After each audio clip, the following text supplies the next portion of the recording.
একটি বড় বিল্ডিংয়ের সিঁড়িতে একজন ভিক্ষুক ভিক্ষা করছিল। ভিক্ষুকের হাতে একটি প্লে কার্ড ছিল, সেখানে লেখা ছিল, "আমি অন্ধ, আমাকে দান করুন।"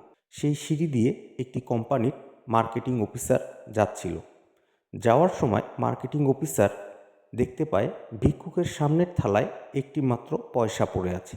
সেটা দেখে মার্কেটিং অফিসার চলে যায়। মার্কেটিং অফিসার বিল্ডিংয়ে কাজ শেষ করে ফেরার পথে দেখতে পায় ভিক্ষুকের সামনে ওই থালাতে একটি মাত্র পয়সাই পড়ে রয়েছে।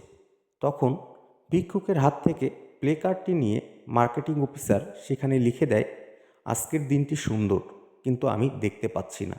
এটা লিখে অফিসার চলে যায়। এরপরেই অসংখ্য পরিমাণ পয়সা আসা শুরু হয়ে যায় ভিক্ষুকের থালায়। এটা থেকেই বোঝা যায় যে কথার কতটা পাওয়ার রয়েছে। তাই আপনিও কথার মাধ্যমেই আপনার জীবনকে পরিবর্তন করতে পারেন।